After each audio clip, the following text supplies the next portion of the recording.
Two last points. Tom DeLonge and Rama. So Tom DeLonge released the video. I think it was Sunday, I believe, Sunday or Saturday, one of those 2 days. And the video showed that this was exclusive content from to the Stars Academy. It was not exclusive content to the Stars Academy. It was content that came out in 2015. What on earth is Tom DeLonge doing? Now, some people in the UFO community have been somewhat skeptical of Tom DeLonge because of the people he's associated himself with, like the military personnel and that type of stuff. He has all these a bunch of spooks with him, working with him. Yeah. And I guess they feel like the government and many of these spooks have been lying to them over the course of the last 40, 50 years. And why on earth would they all of a sudden be straightforward and honest and giving them the information? And then they see this particular video where it's like he's saying this is exclusive and it's been out since 2015. What's going on with that? And do you know what's going on with that? This is somewhat of an open-ended question. I think what's going on with the scrutiny that or the skepticism that people in the UFO community is having with DeLonge? And B, is that skepticism valid? Meaning, is that video somewhat of an outlier, or is that something to be concerned about, seeing that he's saying one thing and this video showing something else? Okay, I would dispute the 2015. The story was that it had been put on 2015 by a guy by the name of Corbell, Jeremy Corbell. Corbell has said absolutely not, that he described how he logs his films and stuff like that. And so I don't think that's a true story, that this is a legitimate film. He may have altered the film. So you see, you got to realize, again, it's the separation thing. You got to realize Tom DeLonge is just a guy who's like you and I, who believes bad things. He's not a bad guy. He's just, believes some things. And his main thing is he's got a media company and he's writing books and he's doing movies and stuff. So to him, he owns everything. And so he takes the video and he puts his name on it and says, he's got the rights to it. And we all know that government property, you can't claim copyright to government stuff. But to him, this is like he's selling stuff. He's not a researcher, so he's selling books, he's selling T-shirts, he's selling all this stuff, and that's his gig. He's got trying to get people's stories, get the rights to their stories, and put all this stuff out to make money. The people in behind him, all the spooks, I would always remind people that a lot of these guys are experiencers. These are not guys who came out of the government that are doing this for any, I think, evil intent, because a lot of them had the beings in their room, and so they're trying to figure out what's going on as well. But Tom DeLonge thing is basically he's trying to do his thing, and his thing is to make money. It's an entertainment company and stuff like that. So he does this kind of stuff that looks a little strange. Now, I'm not sure about the rest of your question. I guess the question boils down to this idea of I want to say they've been putting a lot of scrutiny, and I didn't quite understand where the scrutiny was coming from when it first started. Because to me, there's a bunch of guys who are saying, this is what I saw, meaning regardless of what the videos are, because people would say, well, those videos, you can barely see anything on the videos. Yeah. I was making a point to them. The point of it's not the videos. You have two military personnel who's telling you, I was in an airplane. Yeah. I was looking at that object. I was flying around that particular object. That object was being tracked by the Nimitz ship. Like, that's mind blowing. Like, it's not, I guess my thing was always, it's not really about Tom DeLonge. It's about what's coming out with Tom DeLonge. But people, because the information is being brought out to the Stars Academy, have somewhat taken issue with the number of people that he has around him who are military personnel, and they were somewhat distrustful. I guess that's what I'm asking about it. But I'm glad that you brought up or disputed that particular video, because that was one of the complaints that I heard about that very specific video, that it was something that came up in 2015. Yeah, the Nimitz video was released in 2007. That was leaked by the Navy. And so the question is, why is the Navy leaking the video? And I wrote a book called Managing Magic, where I say for 70 years, they've been gradually leaking this story out. But when you get to Tom DeLonge, it's the same thing in the UFO community. It's the belief in separation. We're different. So I'm a good researcher, and there's bad researchers, and Tom DeLonge's one of the bad guys. And we're always looking at, you're the bad guy, you're the bad guy. And in the UFO community, if you look, I even did an interview last night where I pointed out for the first time, I said, if you look at what the government is actually doing, they've fired the UFO community. They have nothing to do with the UFO community. When they had this story, if you know the story with Lou Elizondo was supposed to go to UFO Congress. We were told by a high-level guy to the Stars, he was told not to go. And the reason was because he's a counterintelligence officer. And they said, if you go to the conference and you go live the conference, all they're going to do is ask you a bunch of skeptical hardball questions. And when you answer them, you're an intelligence guy. They're not going to believe you anyway. So don't go there. And so that's what happens in the UFO community is we're always fighting. It's like this guy versus that guy. This guy's working for the government. He's counterintelligence. He's a bad guy, whatever. And so they basically said, to heck with the UFO community. All they do is fight. And so what have they done? They've gone to the New York Times, Washington Post, Politico, all at the same time. They're going to do 60 Minutes. They're doing a 60-minute segment that's coming up. And the UFO community, some of the podcasters are saying to me, well, how come I can't get an interview? They won't talk to me. They won't talk to me. And it's like, no, they're going to the public. They're bypassing the UFO community and going directly to the public. So they're doing CNN, Fox News, Washington Post, New York Times, and they've got them on a leash. And Washington Post did one yesterday or 2 days ago, and they basically said, "Oh, the Department of Defense has released another UFO video." And then the New York Times comes out; they've released another video, and they've got them on a leash. Everybody, they're all just saying, "Oh, the Department of Defense is now releasing these videos, and they're doing UFOs." That's what they want. They're doing this gradual. It's called confirmation rather than disclosure. All they're doing is confirming, yes, there are UFOs here. We're not saying they're ET. We're not saying they're aliens and stuff. There's just this phenomena going. And so they're taking the public, not the UFO community. They're ignoring the UFO community, not answering their questions, whatever, going to the media, to these high-level medias, and putting out the story that the government has running a program, and we've got these things. We don't know what they are. They're very, very mysterious. We should investigate them. And they get the confirmation, and then years down the road, they'll move to the alien thing. But first, they move everybody over, because you got to realize that inside the government, you have the belief in separation as well. And a lot of people describe this, whether it was a remote viewing program or whether it was even Elizondo talked about this. He had 2 threats after he came out. He had 2 threats from inside the Defense Department, because people don't realize there are these very right-wing religious groups inside the CIA, inside the Defense Department. It's not unified. It's the same thing. It's people you're the good guy, I'm the bad guy. They're fighting inside. And there's groups inside the government that believe this is the devil. And you are not going to do this. You are not going down this road. And these people have power. They're very powerful people. And that's what you have, almost like Congress, where you have Trump or Obama stand up and make a speech, and then you listen to the 2 sides, and it's like they heard 2 different speeches. Like everybody's set in their positions, and they believe they're right. And this separation, I'm the good guy, you're the bad guy. And it's this separation that sort of stalls everything. And it's going on in the UFO community as well, inside the government, that there are elements inside the UFO government, whether it's remote viewing, parapsychology. This is the devil, and we are going to stop it. We are not going to let you do it. And so they have to fight these elements inside the government. That's terrifying. I mean, that's absolutely terrifying. And you're right. I mean, if they were born and raised in this particular society and culture, they're going to be some Christian maniacs who are part of that particular process. The idea. There was a guy in Congress who stood up and was like, God is not going to let the world end because he said in the Bible that it would take place by fire. And it's like, he's in Congress saying this. So you're like, oh. Yeah, I was even told there are people in the government who believe in the end of the world, and they are going to help make it happen. That they actually believe that this is the end of the world. Or if you take a look at Trump's press secretary, Sarah Sanders, her father is Mike Huckabee. And Mike Huckabee was asked in 2008, because the whole UFO thing broke up and in the debates there, what do you think about UFOs? He said, I believe in God, not UFO. Wow. So you get these people, and you got to realize these people, and it's not that they're bad guys, it's belief. It's people have beliefs, very strong beliefs, and they don't move off their beliefs. That's why in an election, if you're a Republican or Democrat, you don't go after, if you're a Republican, you don't go after the Democrats. You're not going to get their vote anyway.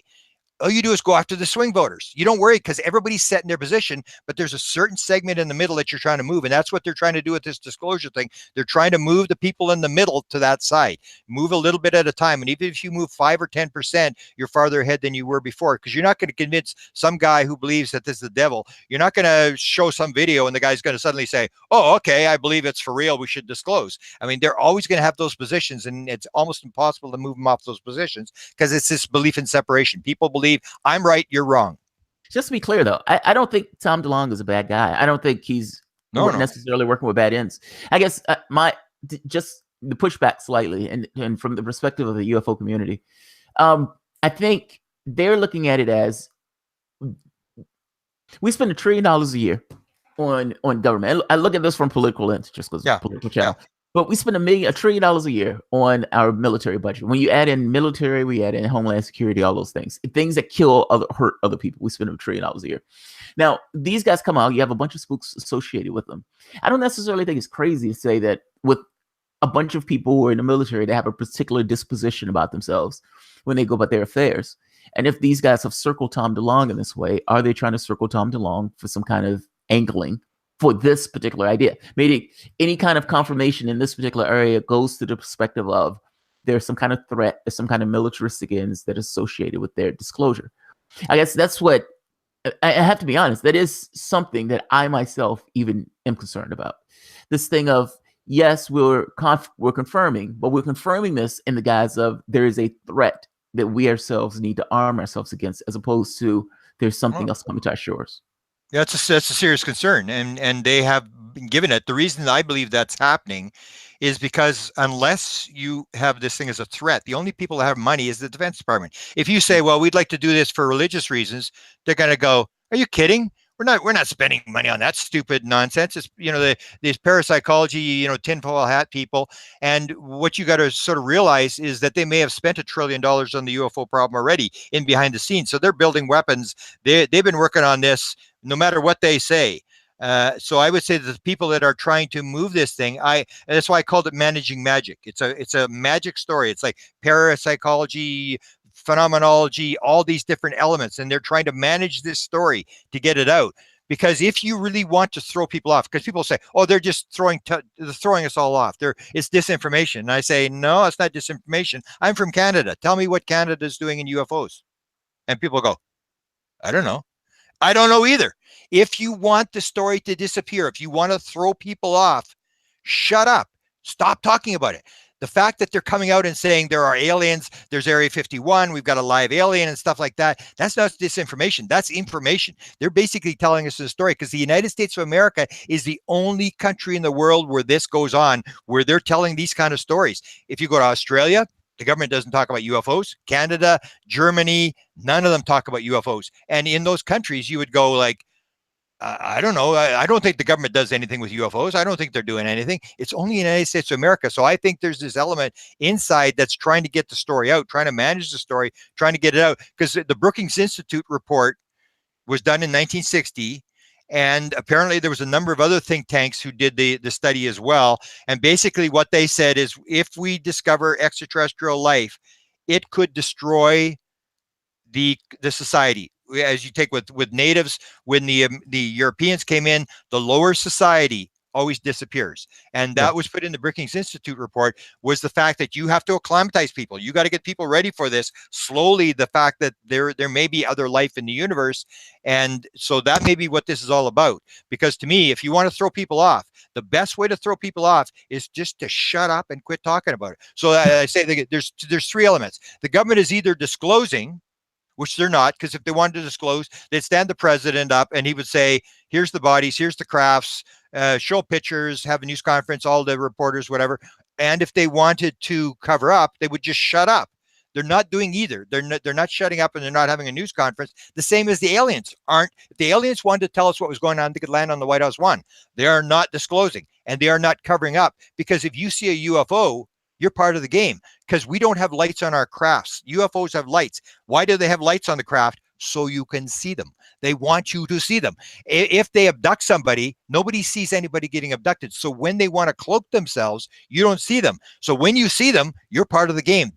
They want you to see it. They want you to tell the story. So both the government and the aliens are doing exactly the same thing. They're doing this in-between thing. They're not disclosing. They're not confirming. They're doing this breadcrumb thing where they're leading you along, and you're figuring out, oh, the next piece. And they're dragging people along piece by piece. And we know now, in 1945, nobody would have known about crash saucers, aliens, Pleiadians, reptilians, all this kind of stuff. That's all been leaked by the government. That's come out bit by bit. Crash saucers, all those stories have been leaked by the government to move us along to the point now where we sort of go, yeah, there's alien life. I mean, it's like everybody sort of just assumes. 1945, that wouldn't have been the case. Yeah, people hunched their shoulders when Lou Elizondo was on CNN. And I thought to myself, oh my God, that man just said that there are aliens in those crafts. They asked him, do you believe that there's an alien in the craft? She was like, do you believe there are aliens in those crafts? And he says, I can't speak for the United States government, but based on my own scientific, the scientific observations and research, et cetera, yes. Now, I looked at that and says, oh my God, that guy who's working at the Black Budget Project just said there are aliens in those crafts that are visiting this planet. And then a Coke commercial comes on after and is like, oh, that's so trivial. He just said something that was mind-blowing. Yeah, and it's like, where's the rest of the world flipping out over this? And nothing. Yeah, and that is the thing.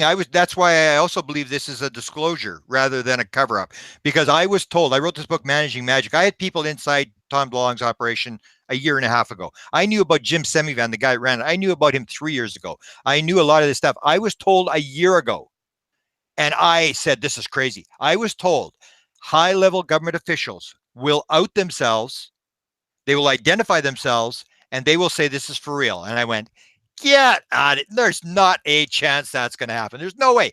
And that's what happened. Jim Semivan came out, 25 years CIA guy, said, I'm Jim Semivan. I worked for the CIA for 25 years. This thing's for real. Elizondo worked for the Defense Department his whole life, counterintelligence. This thing's for real. And Steve Justice came out from Lockheed Skunk Works, where they're supposed to do the back engineering, said this thing's for real. I'm this, and that's exactly what happened. That's what the people told me before. High-level officials would come out. So even in the last year, the idea that high-level people in the government come out and say, yeah, we were studying UFO. Yeah, this is for real. And that's why I say they've got everybody on the leash now. The New York Times and Post and CNN and Fox, they're all just following the story. Oh, now the Defense Department saying this. Like the Washington Post did a full-scale article. They have not done a full-scale UFO article that's positive since 1952. They have not been in the thing, and suddenly they're there and they're saying, this thing's for real, and the government's doing this, and the government's just released their latest video and stuff. It's completely changed the whole world as to what's going on. And I was told before it happened that that's exactly what was going to happen. And so I sort of see this as a plan, a disclosure plan, where they're slowly moving this thing out. And we almost have had sort of confirmation. It's sort of like even if you had friends who didn't believe this thing, and I've had it, they come to me and said, man, do you see that video? Man, you were real. You were right. You were right. And it's like they were never into it. But when the government says, then it's like, Grant says, it's like, oh, guys, forget that. He talks a lot. But when the government says it, everybody believes it. And it's completely, in the last couple of months, completely shifted the whole environment as to what's going on. I've been able to have this conversation on my show without any, when they came out with it, story in the New York Times, I was like, oh, holy shit, that's awesome. It's like you have leeway now to actually have this conversation because people, it's almost like, certainly this, I always thought it was weird that this wasn't a main story in general. Like, you're on a ball hurling through space. Why do you believe that there's nothing else out there? I always thought that was some religious belief that there wasn't. Let me ask you this, Rama, and I'll leave it on this question. And it's one question after, but that question is more so for you. I came across Rama, I think it was maybe a year ago, and this is the contact group in South America. They said they have multiple contacts going back for the last 30, 40 years. What you had a conversation with, I know it was Sixto Pastel, I think his name is. Sixto Paz. Yeah, well. Yeah. Paz. And there's one more gentleman, I can't think of his name though, that Ricardo Gonzalez I did, and I also did Enrique Villanueva. Enrique Villanueva. So what did you think of him? So his story about being, can you explain that? He calls himself an antenna, and they talk about this capacity of contact through portals. I found this fascinating. Yeah. And apparently you're going to see if this is legitimate. Like, you're going to one of their contact spots in the mountains. I was at a contact spot. Almost my entire career has been people dragging me into this thing. What happened was I wrote a book called Charlie Red Star, Tales of Charlie Red Star. And it was a book about my experience in 1975, having my sighting. I had a publisher in Canada who wanted to put an option for a movie. And I said, okay, whatever, And then they said, oh, we want to tie it into this story about Rama. And I went, whatever you want to do with it. I don't care. You pay your option. I don't care. And they said, well, they couldn't get this thing financed in Canada. And it was a story about this group that can bring the aliens in. And they call them Zendras rather than portals. And this story, and I'm listening to her, and it's like, whatever. She says, do you want to read the script? Nah, I don't want to read the script. I don't care. And what they wanted to do is they would have my story of 1975, because it happened the same time as mine. Theirs was 74, mine was 75 when the Rama group started. So they were going to tie it that they were going to have me investigating in Canada and as a reporter, and then suddenly discovering the Rama group, and then they would finance the movie in Canada. They would be able to finance it. So I said, whatever, like, and so then I have a friend who was helping me publish books. She's a legal secretary, and she was in California at the time. She said, oh, we're going to go to Mount Shasta in Northern California, and we're going to meditate for world peace. And it's like, what? And then she said, you got to come. We were there. You got to come. This is exciting and stuff like this. And I'm thinking, I don't want to go to that. And then she kept bugging me. And because she'd helped me, I figured, well, she supported me. So I figured, like, okay, I got nothing against meditation. I got nothing against world peace. I'll go sit on the side of a mountain and I'll meditate for world peace. And it's a Latino group. There was like 5 English people there. The rest, everybody's all speaking Latin, Spanish and stuff. So I go there. And this is the bizarre thing, how this synchronicity of this thing works. So I'm with a girl from Winnipeg. We're driving down there.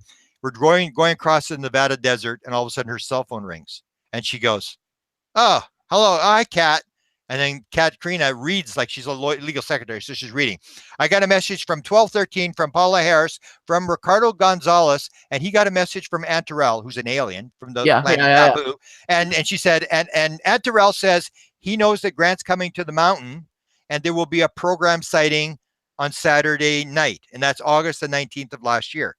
And I'm listening to this and I'm going, get the exact message. Get exactly what the message. What's the message? And I'm thinking, I got a message from an alien. It's the second time I got a message from an alien. The first one turned into a book on music, the connection between rock music and aliens. It's a bizarre story, a book that just was published 2 days ago. So anyway, I said, well, get the message. So I had known that they were able to open what are called Zendras. They're interdimensional portals, like where the aliens can come into the portal, into this thing, and the people come into this thing. And I knew they had 2 events in 2014, 2015 at Mount Shasta, where I was going. And then they told me there's a program sighting. And these people had gotten warnings before. So I go, oh my God, I may see an alien. I may get to go in one of these portal things. So I'm getting kind of excited, and they do the fasting thing. So I go, okay, I'll play the game. So I start the fasting, and for, a couple of days, I'm not eating meat, and then I'm fasting for the last day and stuff like this. And I'm trying to raise my vibration and stuff like this. And they have what are called antennas. So To the Stars has a group that is looking at experiencers. And they're looking at the brain patterns of experiencers, and they're looking at the DNA of experiencers. And one of the things they've identified is that all highly psychic people and all experiencers who have interacted with the beings and stuff like that all have a same brain pattern that they call the antenna. So you're able to tap into that world, like the right brain thing, you're able to tap in. So these people use the same word, and these are antennas. And what these people are is they're able to, every Rama group, and there's a bunch of these Rama groups around the world, they have an antenna who gets the message. And so this was the message that come to me, that would be this program sighting on Saturday night.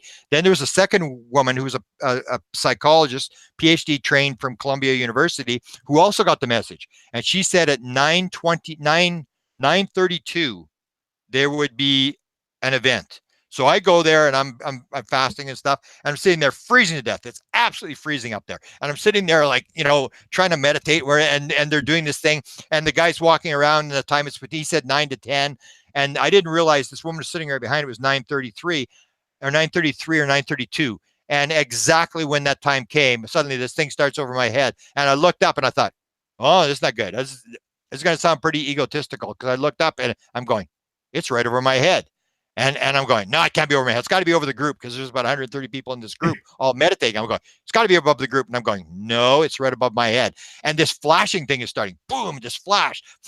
And I couldn't even look up. I kept looking down, and then it flashed, and people cheering and stuff like this.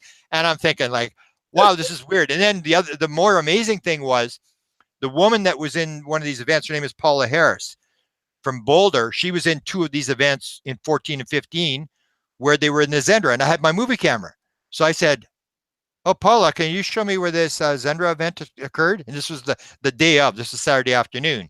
And we went out there, and she's telling me we're in there, and there's this white fog coming off the ground, and it's sort of lighting up. It's completely dark. There's no moon. It's sort of lighting up the ground, this bluish white fog, whatever. And we're holding hands, and they tell us to get through the fog. Do not let go until you get through the fog.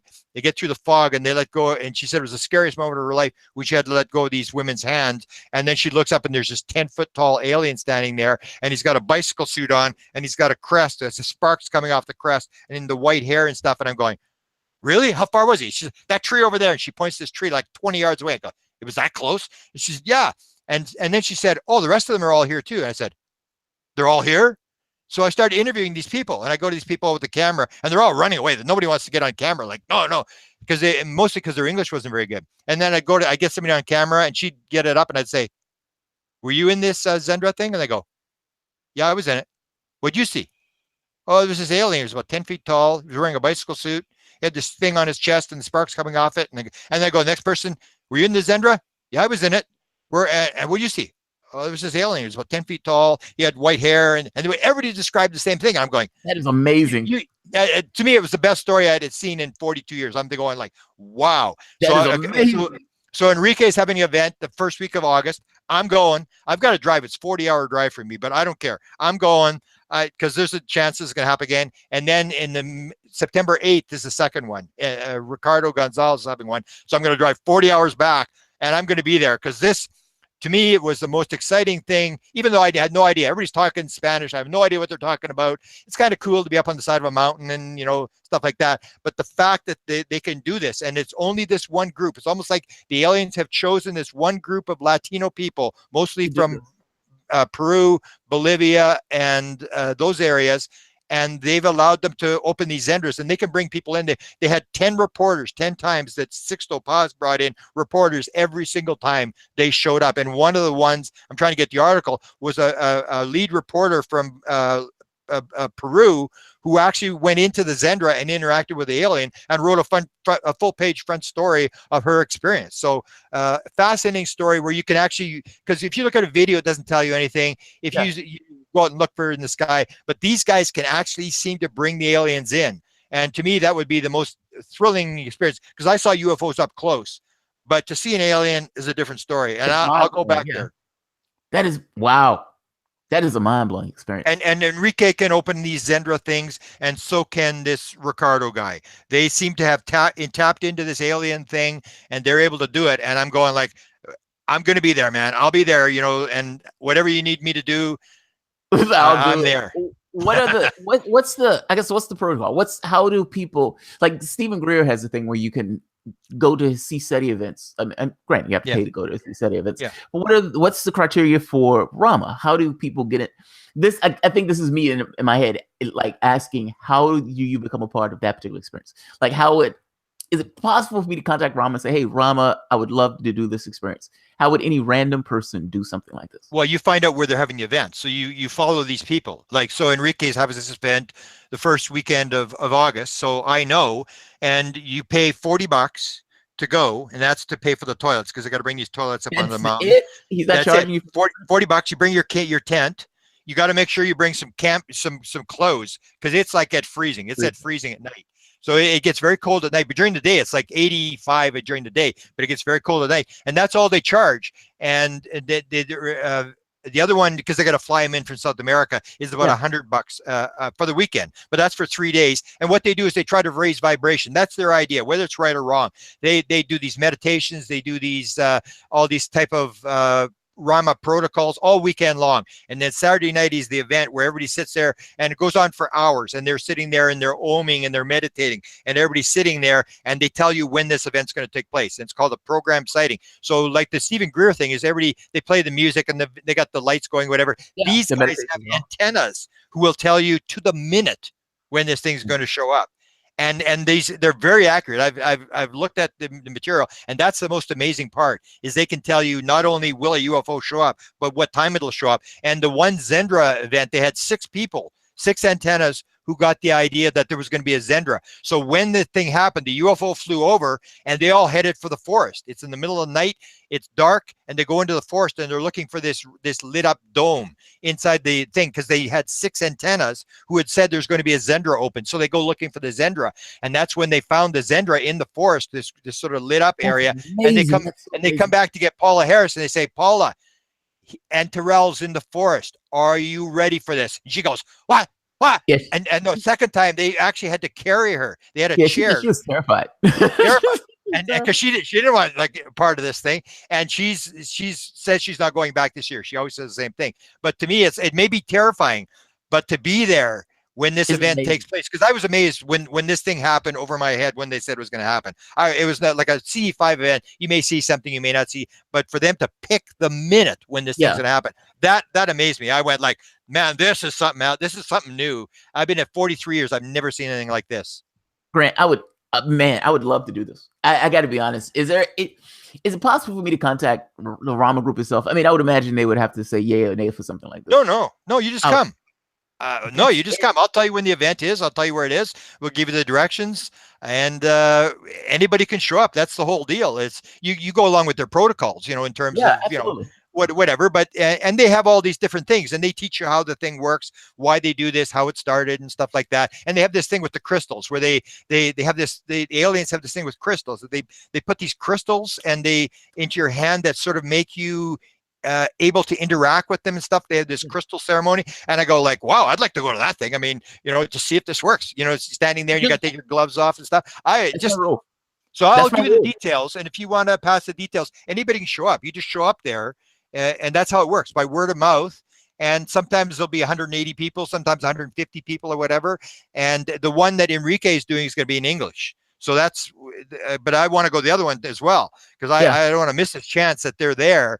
And to have that experience where they actually open a Zendra, and they only sometimes take 7 people into the Zendra, but even if it happened and you weren't get picked to be on the Zendra, it'd still be fascinating to be there, because and the people are like, when you see there, you see oneness. You see these people who are like, I was saying, like, why are these? They come from all around the world, from Europe and from South America, and I'm going like, why are these people coming to America? America is the one that sort of messed up the world, and these people are coming to meditate to get us out of this mess. Like, what are these Latino people doing? They come from all around the world, and they're all hugging and kissing, and it's just like a really bizarre sort of world. It's like a different world than anything else. So I love the environment, as well as the stuff sitting on the mountain. It's just a wonderful time. So anybody can come. You bring your $40, your tent or whatever. Like I'm flying in the one time, so I'm going to be staying at the bottom of the mountain. So we'll come back up and down for the mountain. But most people camp up there.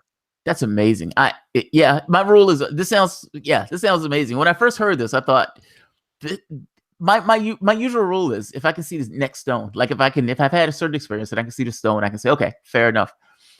That seems amazing. So it's one of those things but my rule is always experience it, see if it's real or not. Like if you can encounter it, and if it's take place, take the people at their word for it, or at their own rules for it, and see what takes place. And then when it's like there are multiple people who are having this experience, and it's like, okay, maybe there's something to the experience. Last thing, is there anything you want to tell the audience about either your books or either about what you're working on that you want them to be aware of? Well, not really. I have the Managing Magic book, which is the disclosure book that's out. It's been out for a while.